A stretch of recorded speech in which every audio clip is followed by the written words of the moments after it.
International society for Krishna consciousness বা আন্তর্জাতিক কৃষ্ণ ভাবনামৃত সংঘ হল গৌড়ীয় বৈষ্ণব মতবাদের অনুসারী একটি হিন্দু ধর্মীয় প্রতিষ্ঠান।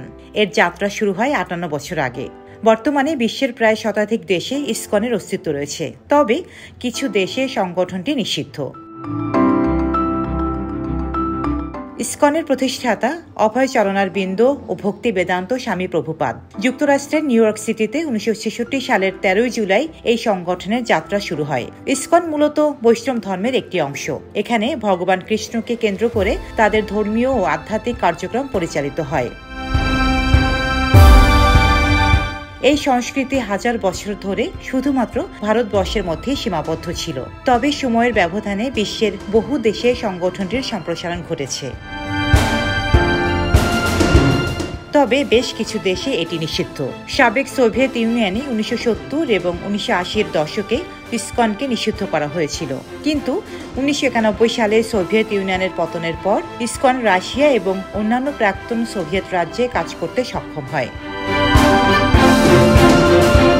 চীনে ইসকনের কার্যক্রমের অনুমতি নেই। ইসকন সহ বিভিন্ন ধর্মীয় গোষ্ঠীগুলোকে প্রকাশ্যে কাজ করার অনুমতি দেওয়া হয় না দেশটিতে।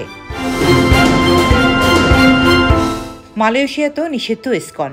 দেশটিতে ইসকনের বিরুদ্ধে প্রকাশ্যে ধর্মান্তরকরণের অভিযোগ আছে। শিয়া শাসিত ইরানে ইসকনের ক্রিয়াকলাপের অনুমতি নেই। এছাড়া সৌদি আরব ও আফগানিস্তানে ইসকনের কর্মকাণ্ডের অনুমতি নেই।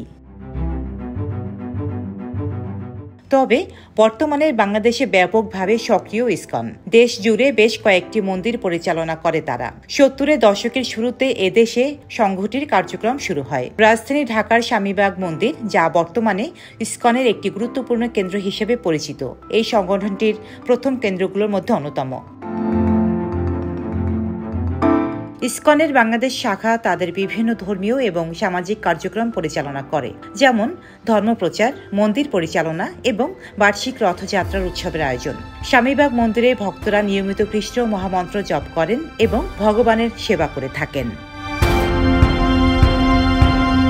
ডেস্ক রিপোর্ট, সাম্প্রতিক দেশকাল।